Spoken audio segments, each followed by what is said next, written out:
Oke, Assalamualaikum warahmatullahi wabarakatuh. Selamat malam, teman-teman. Malam, Bu. Selamat malam. Oke, karena kemarin kita sudah belajar tentang materi garis dan sudut, juga sudah ada soal-soal tugas, dan sudah mengumpulkan semua kan? Sudah. Ya. Oke, ada tes juga, penilaian harian. Sudah dikerjakan? Sudah, Bu. Sudah. Oke, kalau gitu hari ini kita bakalan membahas beberapa soal yang kalian kerjakan kemarin, yang kalian kerjakan di penilaian harian. Jadi sedikit review penjelasan tentang garis dan sudut.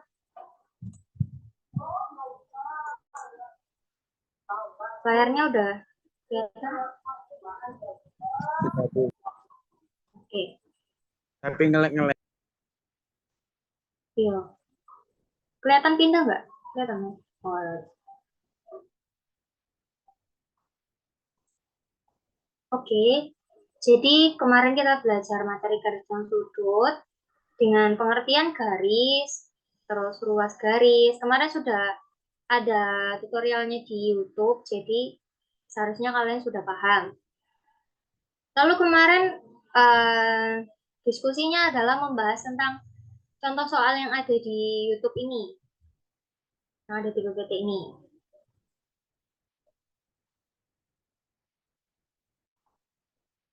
Berdasarkan diskusi di WA, kemarin ketemunya adalah sebentar, loading. Nah, ini menentukan nilai X-nya. Kemarin saya juga udah nyoba ini dan teman-teman juga udah nyoba dan ketemu hasil X-nya. Ada yang masih ingat X-nya ada berapa kemarin? 19. 19, oke. Caranya gimana? Coba review. Caranya 2X ditambah 3X ditambah 85 sama dengan 180. 180 itu dari garis K sampai L. Oke, karena garisnya berpelurus ya, jadi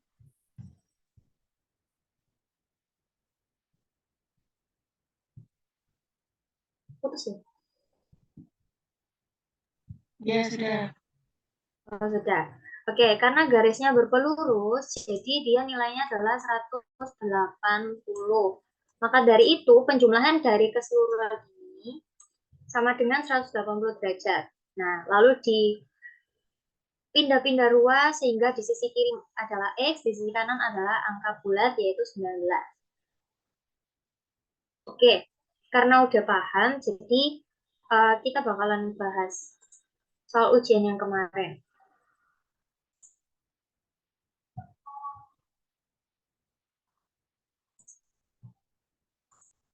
Nah, soalnya kemarin seperti ini. Ada yang udah ngerjain? Ada catatannya, Mas Ian?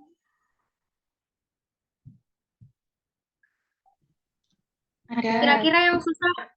Ya, kira-kira yang susah nomor yang mana? Biar kita bahas bareng-bareng. Nomor terakhir kah? Nomor 9, Bu. Nomor 9.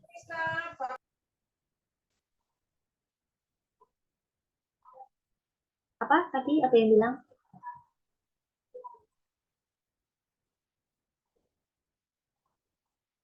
Oke, kita bahas yang nomor 9. Nomor 9 adalah mencari nilai Y-nya.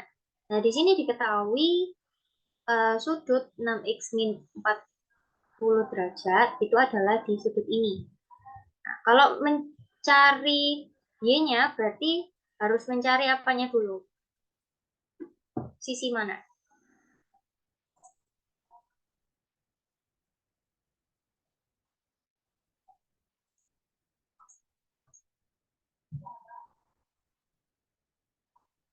ketika mencari ini, kita harus mencari ini.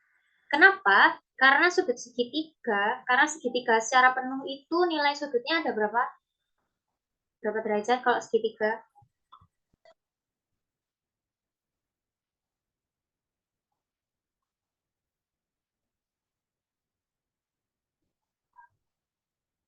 Segitiga penuh itu jumlah sudutnya berapa?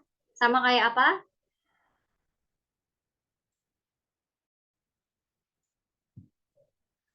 180. Oke, 180. Jadi segitiga ini sudut-sudutnya 55 tambah Y ditambah sudut yang belum diketahui ini harusnya berjumlah 180. Nah, untuk mencari ini kita tentukan dulu yang di sini. Kira-kira yang sudut ini sama dengan mana? Di antara ini. Di antara ini sama dengan yang mana? Yang kanan atas. Ini, sini ya. Ya. Ya. Berarti ini sama dengan ini. Nah, kalau gitu, berdasarkan sifat-sifat sudut, ini sama ini kan sama. Ya kan? Sama. Berarti kalau 6X dipindah ke sini, berarti 6X min 40 ini sama dengan 4X, betul? Betul. Betul. Oke, kalau gitu dicari 6X min 40 sama dengan 4X. Ketemunya X-nya berapa? Coba, kita tunggu.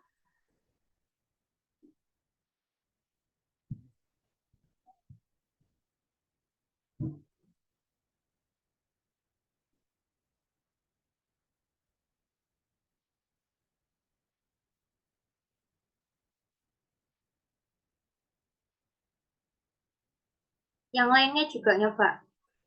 Jadi 6X.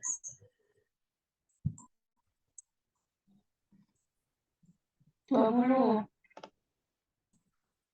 Oke, Sepertinya. sepertinya. Yakin dong. Ini ya. Jadi X-nya dipindah toh, dipindah ruas. Jadi 6X dikurangi 4X. Jadinya adalah, langsung aja ya, 2X. X sama Terus min 40. 40. Min 40 dipindah ke kanan, jadinya Plus. plus. Kalau 4X dipindah ke kiri tadi kan, di sini plus dipindah ke kiri jadi min. Jadi 6X dikurangi 4X, jawabannya 2X. Jadi langsung aja. Terus ini min 40 dipindah ke kanan, jadinya 40 aja. Berarti X-nya adalah 20. Ya, terbukti ya. Oke. Kalau sudah ketemu X-nya 20, jadi di sini harus dicari 4X ini berapa berarti? 80. 80. Berarti Derajat. 4 dikali 20. Ya, jadinya 80. 80 derajat. Oke, ini berarti 80. Berarti udah terlihat belum? Di sini ada berapa? Di sini berapa?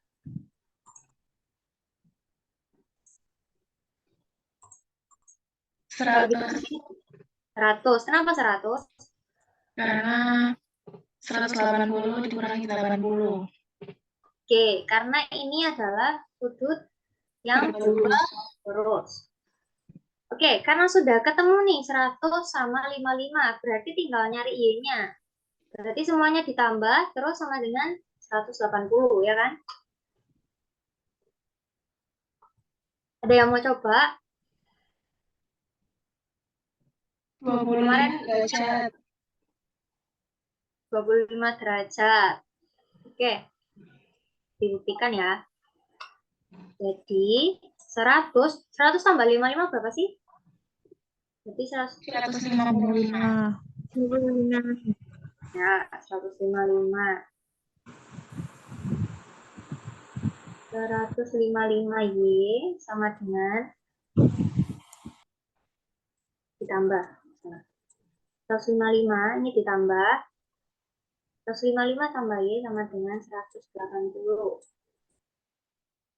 Karena di sini harus Y, berarti 155 dipindah ke kanan. Jadinya 180 Dikurangi ya, 155. Ya. Sini plus pindah ke kanan jadi min, jadi 180 dikurangi 155. Berapa? 25. 25. 25. Oke. Kemarin jawabnya ada yang salah atau ada yang benar?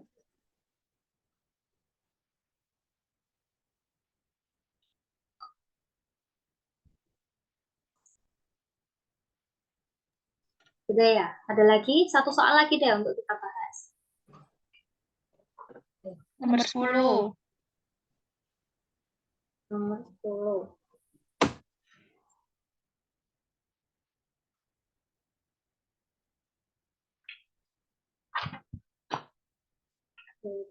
Oke.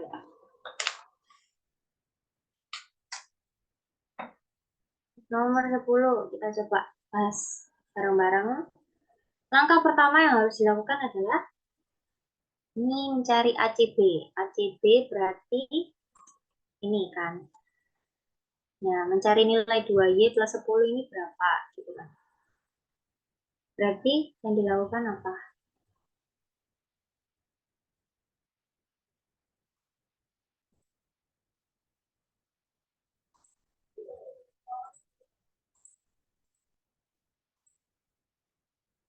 Ini kan ada sudut 140 yang diketahui. Nah, karena ini variabelnya ada satu ya, jadi yang di dalam segitiga ini harus berjumlah 180. Nah, berhubung ini nggak diketahui, kita pakai bantuan yang ini. Ya, karena ini berpelurus, jadi gimana? Anggap aja ini X dah. Anggap X. Nah, X ditambah 140 kan 180. Nah, X-nya ini berapa kira-kira? 40. 40 ya, langsung ya. Jadi di sini 40. Nah, udah kelihatan ini, tinggal nambahin aja semuanya. Ditambahin semua, habis itu sama dengan 180. Ya, ada yang bisa jadi kemarin? Hasilnya berapa? Ditambah semua. 2Y tambah 10, Y tambah 10, Y tambah 40 sama dengan 180.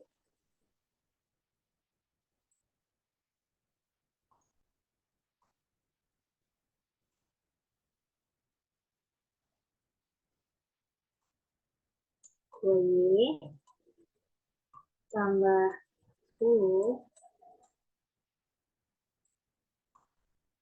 tambah Y tambah 10 tambah 10.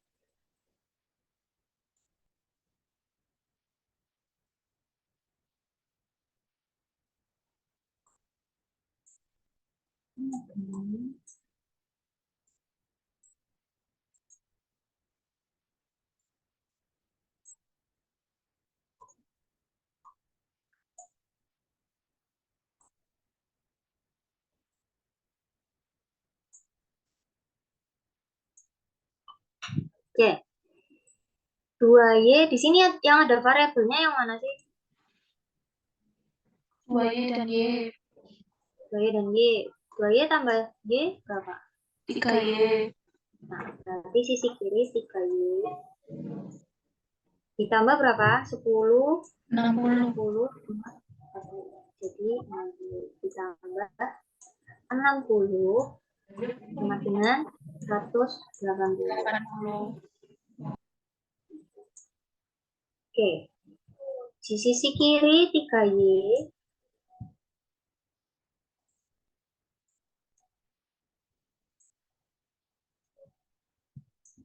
3Y 60-nya dipindah ke kanan.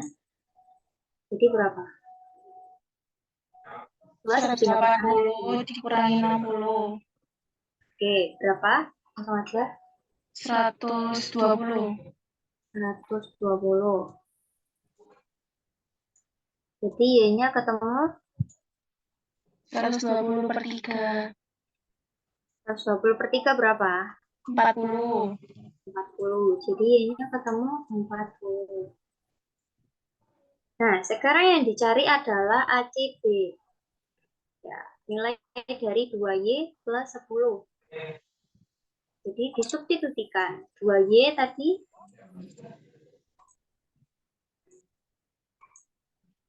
2 kali 40. ya Y-nya dibanding 40. Jadi 2 kali 40 ditambah 10. 2 kali 40. 2 kali 40. 8 80. Ditambah 10. sama dengan 90. Oke, sama dengan 90. Ada yang salah? Tidak. Oh, berarti nggak susah dong. Enggak, Bu. Oke. Ada yang ditanyakan lagi terkait materi garis dan sudut?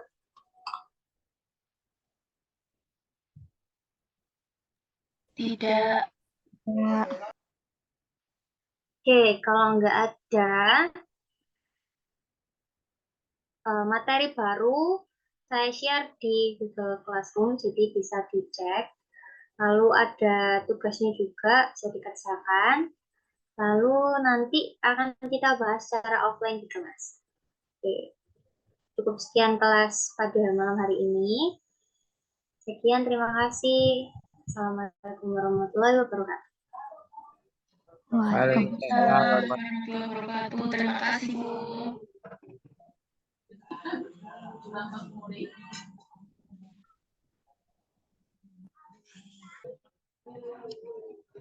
Oke, Assalamualaikum warahmatullahi wabarakatuh.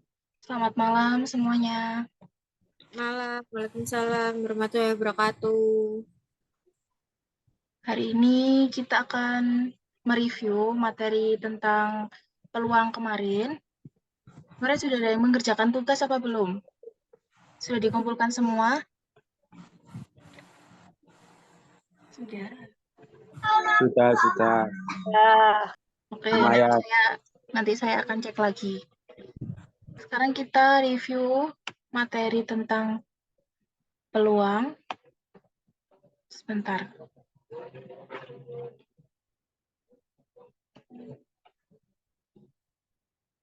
Apakah sudah muncul PPT saya? Di saya belum. Sudah, Ibu.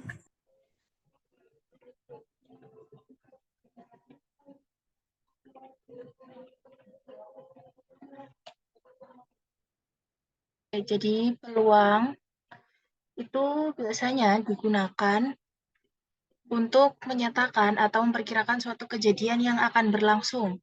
Contohnya seperti pada sebuah kelas dengan jumlah 30 siswa. Nah, nantinya akan ada 5 perwakilan yang akan dipilih menjadi ketua kelas. Nah, nanti kita akan menggunakan peluang untuk mencari peluang dari setiap 5 siswa tersebut untuk menjadi ketua kelas. Terus, di dalam peluang, kita juga akan mengenal yang namanya ruang sampel dan titik sampel. Nah, apa sih ruang sampel dan titik sampel itu? Jadi, di sini ruang sampel adalah himpunan dari semua hasil yang mungkin pada suatu percobaan. Di sini contohnya ada ruang sampel pada pelemparan sebuah uang logam. Pelemparan sebuah uang logam karena di sebuah uang logam itu kan sisinya angka dan sisi gambar. Sehingga ruang sampelnya adalah angka dan gambar. Kemudian banyaknya ruang sampel adalah 2. Paham? Paham, Ibu. Kemudian ada titik sampel. Titik sampel adalah anggota yang ada di dalam ruang sampel. Jadi contohnya di sini ada titik sampel pada pelemparan sebuah uang logam, yaitu dapat muncul sisi angka atau sisi gambar. Agar tidak bingung, sekarang langsung masuk ke contohnya. Jadi di sini ada jika ditanya peluang munculnya sisi gambar pada pelemparan sebuah uang logam. Tadi ruang sampel uang logam itu apa aja?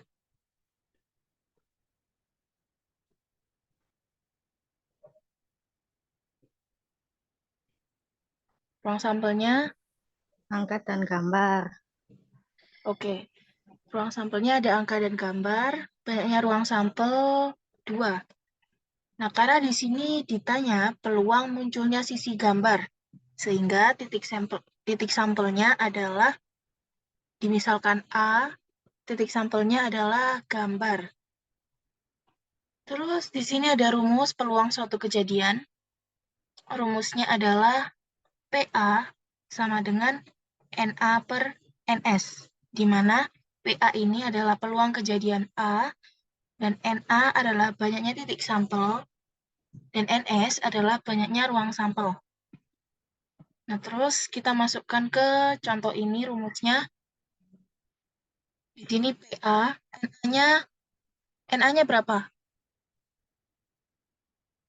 1.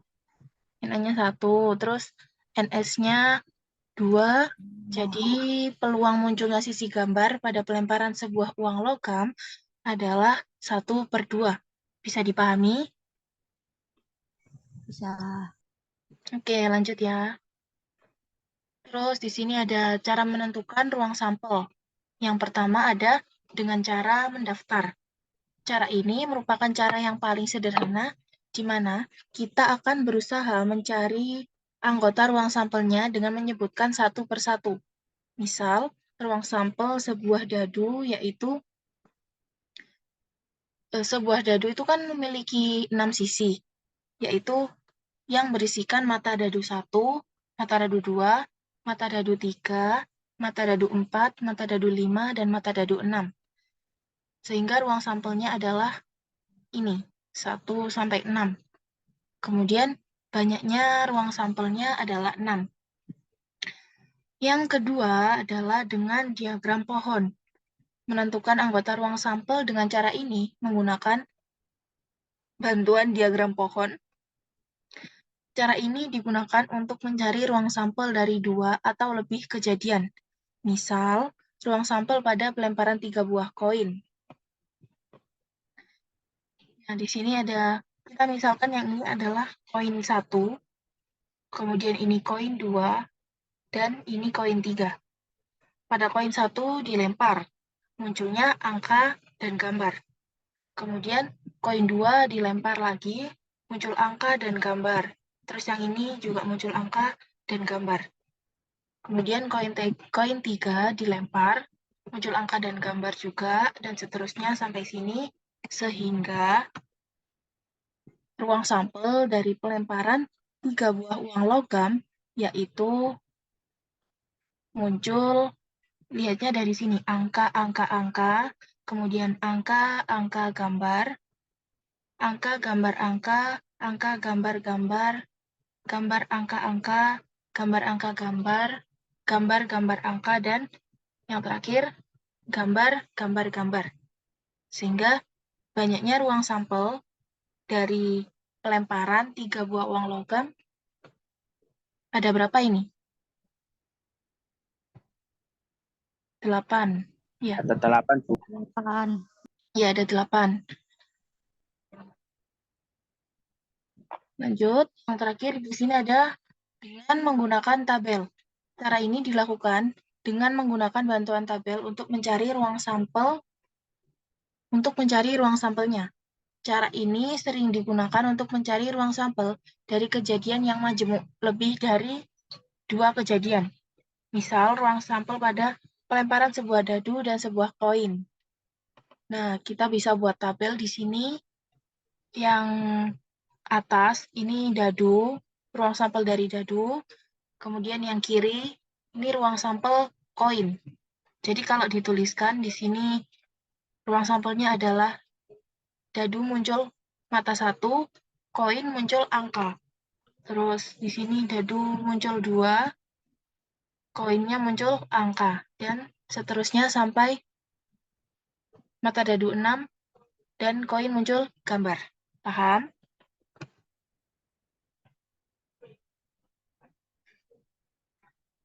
Terus ini banyaknya ruang sampelnya ada berapa?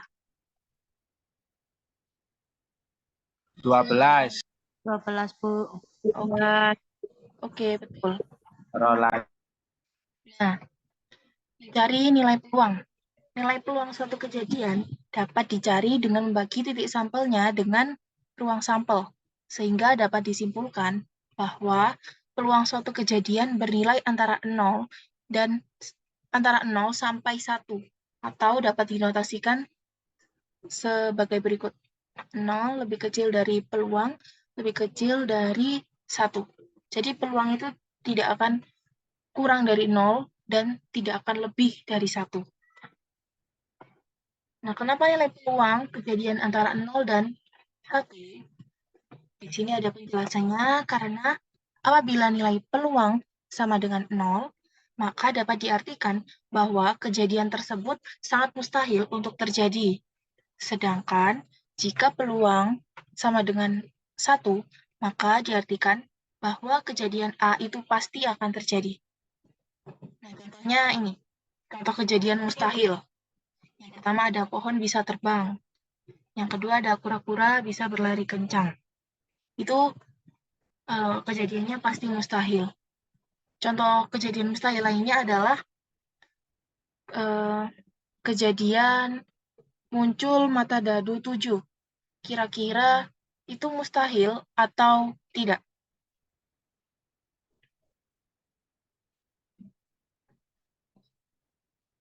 Muncul mata dadu 7 itu kira-kira akan terjadi atau tidak?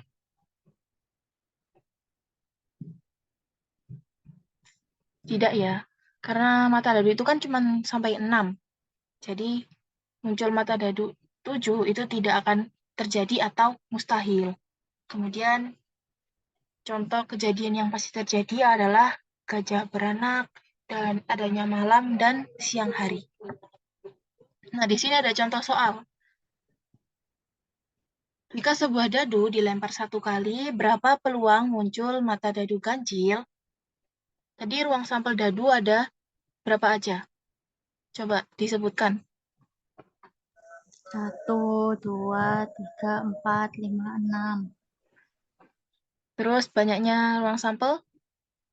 1, 3, 5. Banyaknya ruang sampel. Banyaknya ruang sampel dari pelemparan sebuah dadu. 6. Oke. Kemudian di sini dimisalkan A adalah kejadian muncul mata dadu ganjil, sehingga titik sampelnya adalah 1, 3, dan 5. 5. Banyaknya kejadian A adalah 3. Banyaknya titik sampel adalah 3. Sehingga kita masukkan rumusnya, yaitu PA sama dengan NA per NS. NA tadi ada 3, NS-nya ada 6. Kita sederhanakan menjadi 1/2. Bisa dipahami?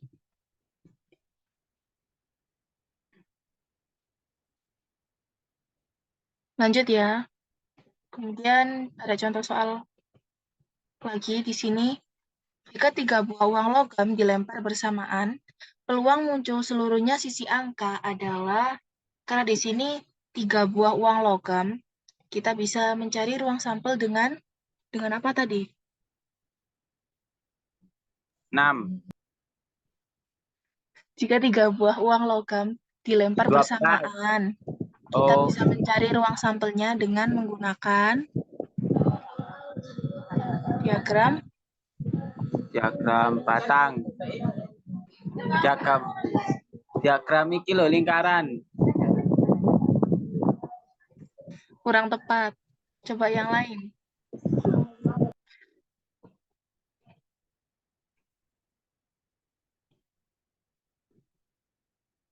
Diagram pohon.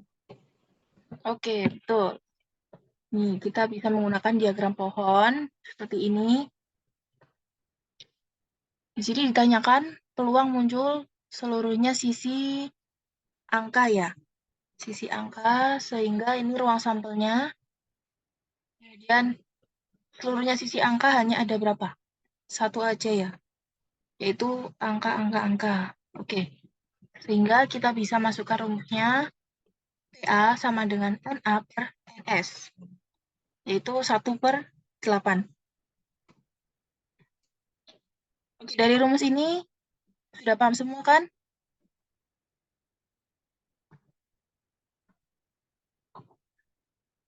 Oke, saya lanjut ke frekuensi harapan.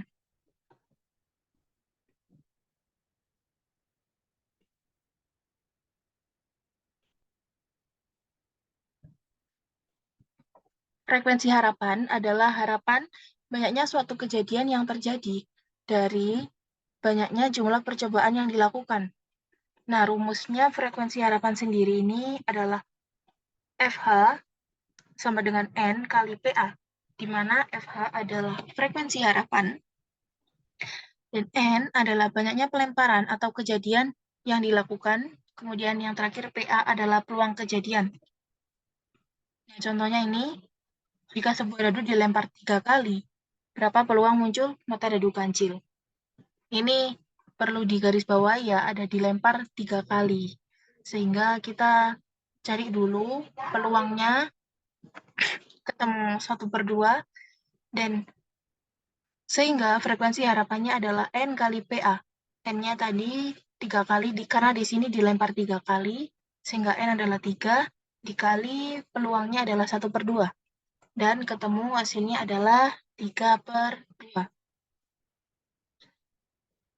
Contoh selanjutnya, ada frekuensi harapan muncul mata dadu 5 pada pelemparan sebuah dadu sebanyak 150 kali. Wih, banyak ini, 150 kali. Pertama-tama kita tulis dulu ruang sampel sebuah dadu, dan kita misalkan A dulu. Kejadian muncul mata dadu 5. Ruang sampelnya ada berapa? Sebuah dadu? 6. Oke. Ada 6. Kemudian muncul mata dadu 5, yaitu 5. Ruang banyaknya kejadiannya adalah 1. Ditanya frekuensi harapan. Kita masukkan frekuensi harapan sama dengan N kali peluang kejadian A. Di sini N-nya adalah 150. Kemudian peluang, rumusnya tadi NA per NS. Kita masukkan NA-nya 1, NS-nya 6. Sehingga 150/6 sama dengan 25. Jadi frekuensi harapannya ketemu 25. Oke. Sudah paham tentang peluang dan frekuensi harapan? Paham, Bu. Oke, kalau paham, saya akhiri kelasnya sampai di sini. Untuk tugasnya, jangan lupa dikerjakan. Ada 2 tugas yang saya berikan di Google Classroom.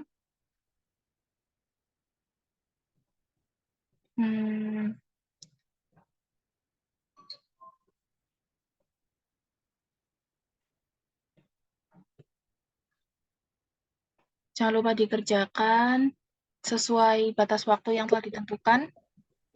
Terima kasih. Saya akhiri kelasnya. Wassalamualaikum warahmatullahi wabarakatuh. Selamat malam. Waalaikumsalam warahmatullahi wabarakatuh. Selamat malam.